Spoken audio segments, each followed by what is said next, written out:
고팡세 시간입니다.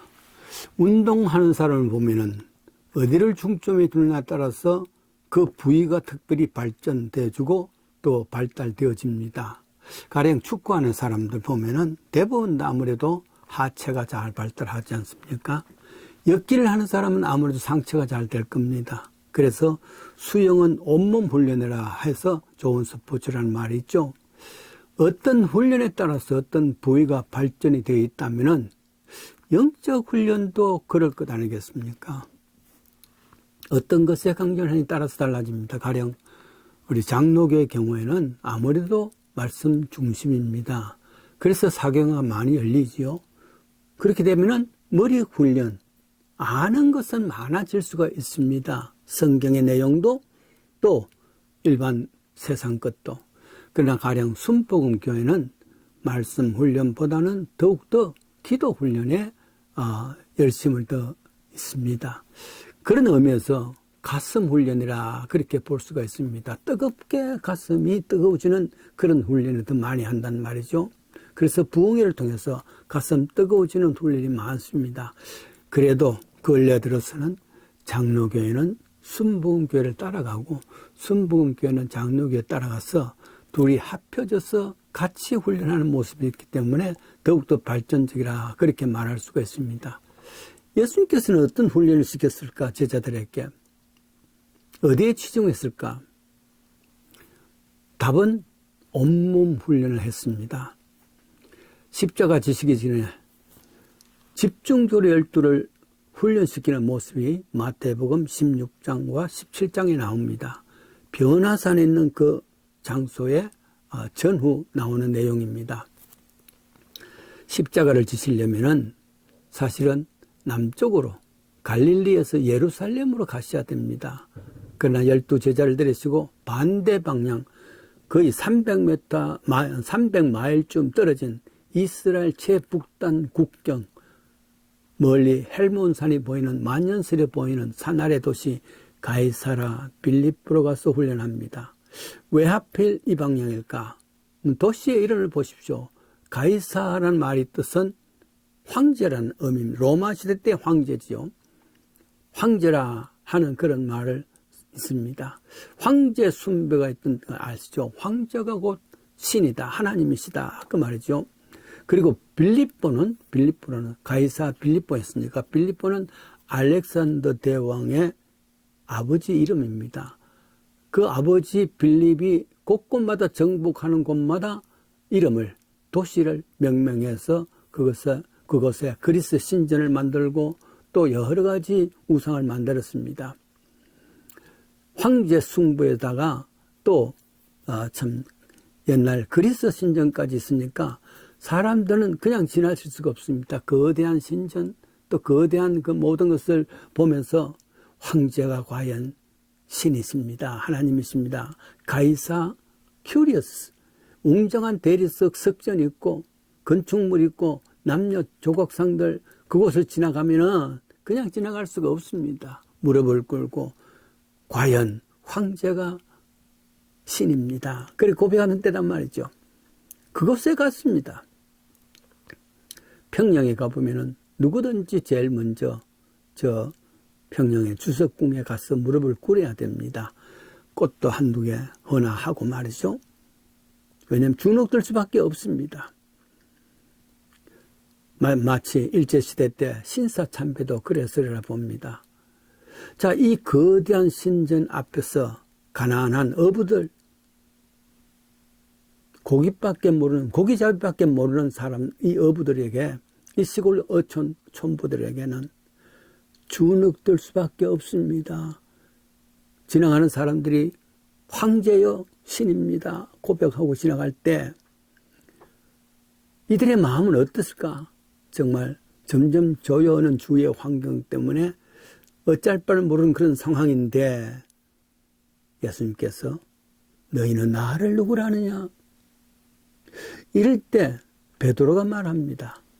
주는 그리스도입니다. 살아계신 하나님의 아들입니다. 이 말의 뜻은 주님이 바로 하나님이십니다. 웬 분위기가 다 황제가 하나님입니다 하는 그 분위기 속에서 아닙니다. 주는 그리스도입니다. 살아계신 하나님이십니다. 그렇게 했다는 것은 마치 순교를 각오한 아니면은 할 수가 없는 말입니다. 가령 하이 히틀러 2차 대전 때 인사할 때 하이 히틀러, 하이 그리스도, 하이 지저스 이렇게 했다면은 맞아 죽겠죠. 신사 참배를 해야 되는데 거기서 그리스도는 하나님이십니다. 천황이 하나님이 아닙니다. 그렇게 했다면은 마치 신사 참배 고난당하던 모든 사람같이 그렇게 했겠죠. 평양에 주석궁에 가면 똑같은 거대한 김일성 동상이 있습니다. 지금은 김정일까지 합했다 그러죠. 은은한 음악이 나옵니다. 분위기가 김일성 신입니다 하는 그런 마음을 가질 수밖에 없는 그 속에서 아니다. 예수님이 하나님이시다.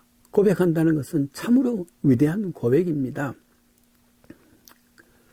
그래서 예수님께서는 너무 감격해서 시몬아 이를 알게 하신 이는 내 혈육이 아니라 하늘에 계신 우리 아버지시다. 이렇게 했었죠. 저는 이것을 예수님께서 제자들을 향한 머리 훈련이다. 말씀 훈련이라 덮어놓고 믿는 믿음이 아닙니다. 머리로서 정리해서 답이네. 예수가 나에게 누군가? 믿으라니까 믿으라가 아니라 말씀을 통해서 과연 그렇구나 깨닫고 고백하는 것. 그게 믿음 훈련이죠. 말씀 훈련이죠. 그것을 머리 훈련이라 그렇게 말할 수가 있습니다. 그러면 예수님께서는 이 말씀 훈련만 집중했을 거 아닙니다. 예수님께서 이와 같은 머리 훈련을 하고 난 뒤에 6쯤 후에 저 변화산에 올라가셨습니다. 거기에서 제자들은 깜짝 놀랐습니다. 엘리야가 거기 나타났다. 모세가 나타났다. 큰 경험을 했을 것 아니겠어요? 기독교는 경험만으로, 체험만으로 이루어진 교회가 아닙니다. 그러나 때로는 이런 체험과 이런 경험을 통해서 가슴 탁 깨주는 가슴 훈련을 한다는 말이죠. 때로는 믿는 자들이 냉랭할 때가 있습니다. 왜냐하면 머리에서 아는 그 지식이 가슴으로 느껴지지 못하기 때문입니다. 그래서 예수님께서 제자들 데리고 저 산에 올라가서 이런 혼란 광경을 체험케 하심으로 가슴 뜨겁게 했단 말이에요. 과연 그렇구나. 내가 믿던 모세가, 내가 믿던 엘리야가 과연 살아계신 엘리야고 모세였구나. 이렇게 황홀한 경험을 했단 말이죠. 말씀 공부가 머리 훈련이라면 이런 화려한 황홀한 체험이 가슴 훈련이라 그렇게 말할 수 있습니다. 때로는 가슴 훈련은 뜨겁게 하는데 그것이 말씀이 정리가 안 된다면 무조건 무턱대고 덮어놓고 믿는 믿음이 될 수도 있습니다. 이와 같이 황홀한 경험을 할 수 있다는 것, 이 머리 훈련에서 가슴 훈련까지 연결되는 것 아니겠습니까?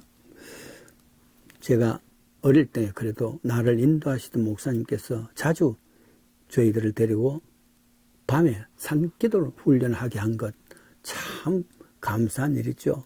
그것에서 능력과 은혜를 더 감천받은 영성 훈련을 받았다 그렇게 말할 수 있지 않습니까? 가이사랴 빌립보에서 머리 훈련 그리고 또 변화산에서는 가슴 훈련을 했다 그러면은 아직 훈련이 남아 있습니다. 머리로 알고 있고 가슴이 아무리 뜨거워도 행동이 없으면 손발로 하는 행동이 없으면 죽은 믿음이라 그렇게 야고보가 말했지 않습니까? 여기가 좋사오니 여기 있고 싶습니다. 얼마나 황홀했으면 그런 고백을 베드로가 했을까요? 그런데 예수님께서는 저들을 데리고 내려오십니다. 내려와서 보니까 귀신 들린 아들을 고쳐주십시오. 내 아들을 불쌍히 여겨주십시오. 저는 간질로 심히 약해져서 물을 보면 뛰어들어갑니다. 무슨 말이겠습니까? 산 아래에는 많은 봉사일기 도와달라 하는 그런 봉사의 손길이 기다리고 있습니다. 변화사를 중심으로 해서 가이사랴 빌립보에서는 머리 훈련, 말씀 훈련을 했다면 변화산에서는 뜨거운 가슴 훈련, 성령 훈련을 했단 말이죠. 내려와서는 불쌍한 사람들 도와주고 손발 훈련, 행하는 믿음입니다. 지금도 예수님께서 우리에게 주신 이 훈련은 지금도 우리가 해야 될, 받아야 될 훈련입니다. 머리의 훈련을 통해서 말씀 공부 열심히 하고 기도를 통해서 뜨겁게 내 가슴을 적셔지면서 열심으로 다른 사람을 도울 수 있는 손발까지 훈련이 되어진다면 이야말로 온몸 훈련이 됩니다. 온몸 훈련 받으시는 우리들 되기를 원합니다.